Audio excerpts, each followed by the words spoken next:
أعوذ بالله من شر الشيطان الرجيم. بسم الله الرحمن الرحيم. الحمد لله رب العالمين، والصلاة والسلام على نبينا محمد وعلى أهل بيته الطيبين الطاهرين. السلام عليكم, my dear sisters and brothers. Last week I began talking about the duties we have towards our Imam, Ajlallah Ta'ala, Farajuh al-Sharif. And we talked about topics about how we can improve our relationship with him through these duties, and duties such as awaiting for his reappearance, duties of recognition, how to use his name properly, how to recite his name with respect, and all these other involved ideas. And today we're going to continue on with the discussion towards our duties. I've called this today duty part 2. So I'm going to start with giving you the meaning of waiting or intizar. So what is the meaning of intizar? And as in his book Duties and Awaiting for the Imam, Ayatollah Muhammad Isfahani, he has a beautiful description of what it means to await, and I want to read that description to you because when I read it, I felt enlightened, and I felt just reading that closer to the Imam. So I want to read that to you, and inshallah you feel the same thing.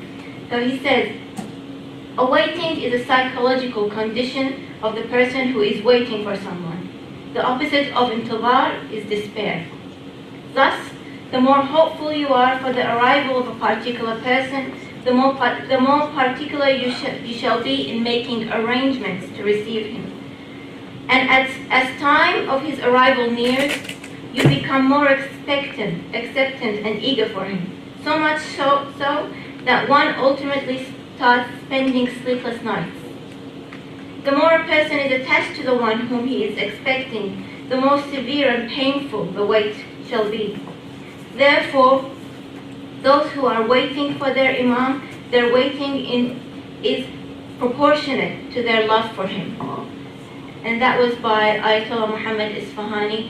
He has a book, I think it's called Duties in Waiting for the Imam, I think that's what it's called. I got most of my information from that book for today. So what does awaiting eagerly for a believer mean? So if you're a believer, what does it mean to await eagerly? One, it increases the practice of piety. How does it do that? Why do we increase the practice of piety just by waiting for our Imam? The more eager you are to meet him, the more you want to be the kind of person who serves him. So the more eager you are to wait, the more you want to be the kind of person whom he wants to meet. The more you want to be the kind of person whom he wants to be under his government. The more you want to impress your Imam. The more you want to please your Imam.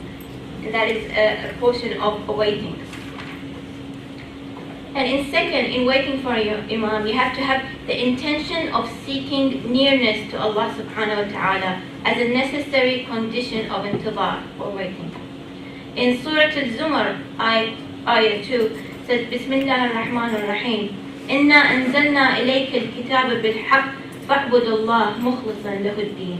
Says, surely we have revealed to you the book with truth, therefore serve Allah, being sincere to him in obedience.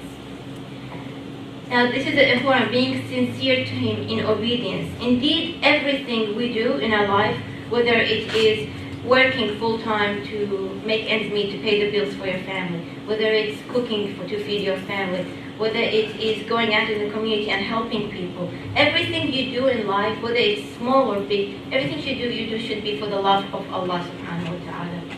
Even if it's just meager, even if you think it's insignificant, you should do it for the love of Allah. You do it for the love of Allah, for thanking Allah, for obtaining nearness to Allah, for desire of divine reward. Now this is important, desire of divine reward, which is in the hereafter. Some people do actions for the reward in the dunya, but the divine reward, it has a special significance because it's something you don't see or receive in this world, but you are hopeful of receiving it in the hereafter. And the last one is fear of divine chastisement. whether it is in the dunya or the akhirah. Our Imam, he is the Hujjatullah. He is Allah's proof on this earth. He is set here to guide us and to help us reach Allah. So therefore, doesn't it not make sense that in loving the Imam and in understanding that he is the divine leader chosen by Allah, he is Allah's proof, that we do everything for him in the love of Allah? Have a think about that when you get home. So the easiest way I can explain that is, so I love something, and this thing I received from Allah. So everything I do for this thing I received from Allah, everything I do for it should be for the love of the thing I received it from. Now, another part of our duty in waiting for the Imam is to be in a state of hopefulness. Being absolutely hopeless for the return of the Imam is haram. It's definitely haram, and I'll explain why. The belief in the reappearance of the Qa'im is a necessity of Shia Imamate faith. So it's a necessity. So just in the same way that we believe that the Prophet was sent to us by Allah, and the Imams, we have the 12 Imams, in our belief that we have those 12 Imams, we should also believe that the 12th Imam's return is a must. So denying or being hopeless in the return of the 12th Imam is considered to be haram. There is a great possibility that it is a fundamental of Islam. So believing in the return of the Imam is believed to be one of the fundamentals of Islam, because tradition reports regarding this is widespread, it's mutawatir. So we have lots of narrations from our Shia schools and from our Sunni brothers. The narrations from the Prophet himself, sallallahu alaihi wasallam, there are numerous narrations from him that speak of the return of the 12th Imam after the occultation. Now, waiting in hopefulness is example. If I told you, now I'm just going to give you an example what it means to be hopeful in the return of the Imam. If, for example, I told you the return of the Imam is not going to happen for another 50 years. This is just an example. I already have some eyes on about. Yeah. So I'm going to tell you the return of the Imam is not going to happen for another 50 years. But you're the kind of person, you're so hopeful in his return that you're going to, in your heart, you'll be like, it's going to happen any day now, I can feel it. That's what it means to be hopeful. But I would never tell you that the Imam's not going to come in 50 years, because that would be a prohibited thing to do. So I would never do that. Yeah. Another duty is expressing an eagerness to see him. Now this is said to be one of the markers of a believer, someone who is eager to meet him all the time. A distinguishing characteristics of the Imam's followers. That's what Ayatollah Isfahani said. Express these people to be a distinguishing characteristic of Imam's followers. It is a praiseworthy quality that holds within it rewards, and it also aids in bettering your other characteristics. So you have the eagerness to see your Imam. You, in return, like, I'm going to see my Imam soon. What kind of person do I want to be when the Imam sees me? So that kind of puts a pressure, but it's not a stressful pressure. It's a hopeful desire to better yourself. So just in case you meet your Imam, or there are people who have been privileged to meet their Imam in the occultation, just in case you meet your Imam, I want to be the kind of person who he might say Assalamu alaikum to. Now, speaking of qualities of the Imam is another duty which we have as followers of the 12 Imams, and we should be speaking of the good qualities of all the Imams, and the Prophet ﷺ, and Fatima al-Zahra. So we should be speaking of the good qualities of the Imam anytime we get a chance to. This falls under the category of teaching others to love him and being nearer to him. The best way to love someone is to know who they are, what they believe in, and what qualities they possess.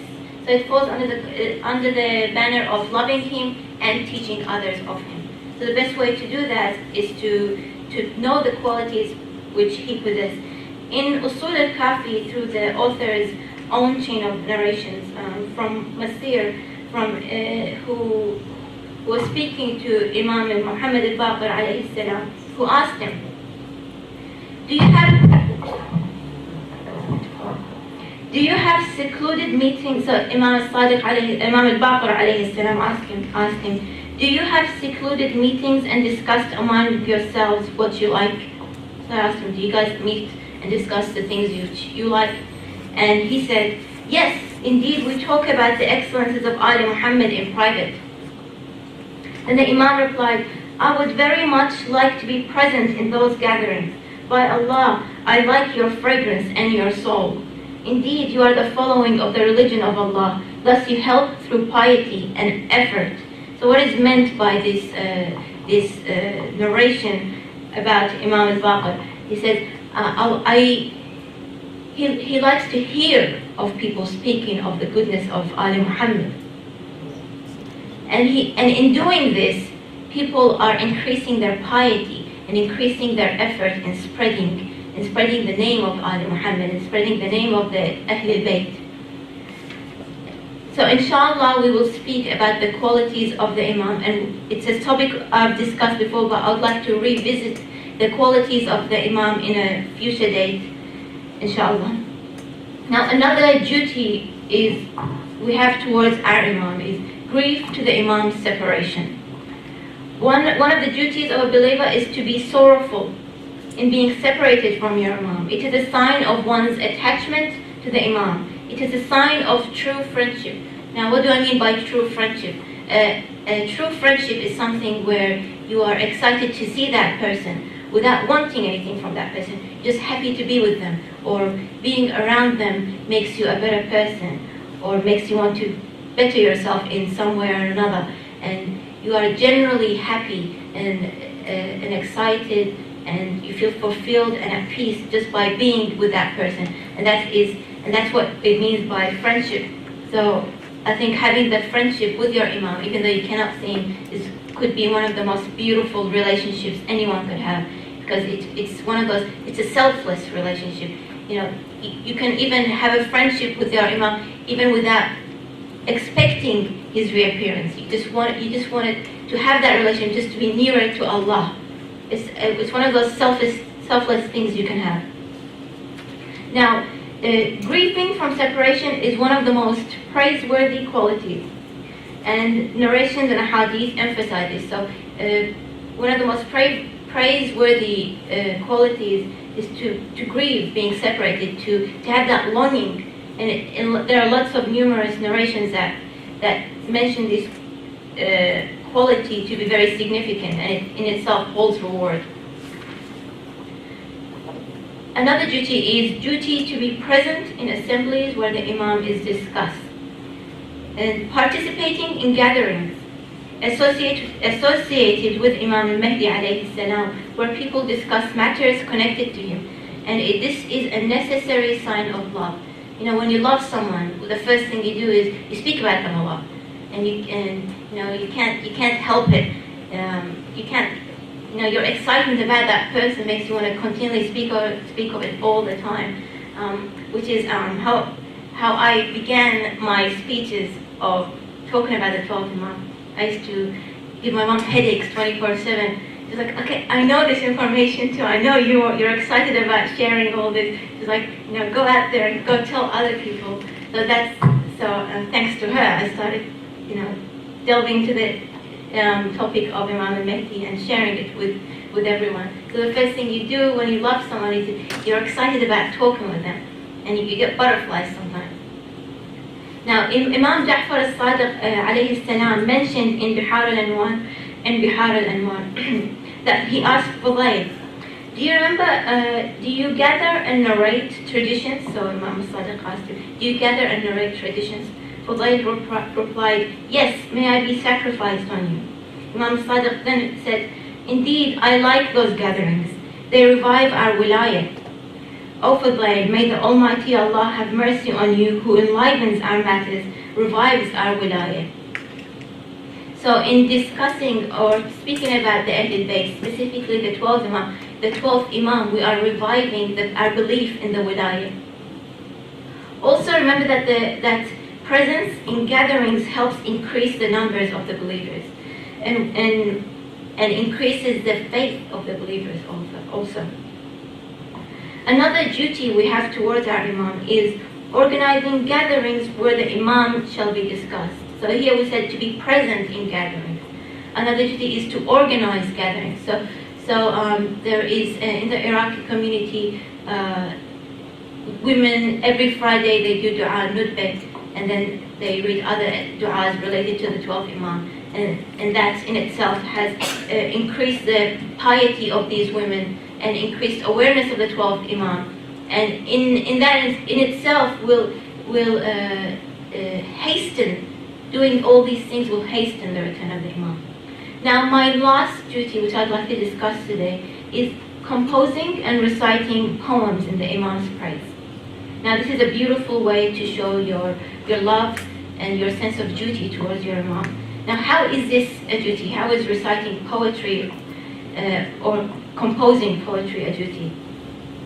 Imam Sadiq in Wasa'il al-Shia says, Allah makes a house in paradise for one who composes a couplet about us. There are several other different rewards mentioned in regards to those who create and recite couplets, poetry, stories which have what's that word I'm looking for? Something.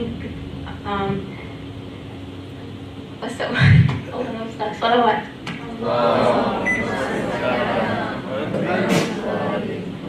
So stories that have meaning. Are you talking about like a parable or like a story with a moral? Yeah, story with a moral. That's the word. Moral. Yeah. Stories with morals. Thank you. So I will end with this duty today, and perhaps with the wafat of Sayyidat Nisa al-Alamin, Sayyidat Zahra, we can perhaps create or compose poetry in honor of the 12th Imam, because there is no bigger honor for Fatima Zahra than for us to remember and respect and love her children. And we have to remember that the 12th Imam is one of her children. He is her descendant. So maybe a way you can show your love for the Imam is just by creating poetry and even stories which have inspired you about the 12th Imam. You can share that with us. We would all love to hear it. We all encourage all members who attend these Friday programs to share their stories, share their poetries. We have quite a few poets in here, I know that.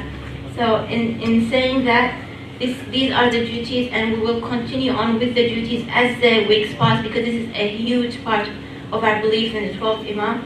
And thank you everyone. Salli ala Muhammad wa ala Muhammad.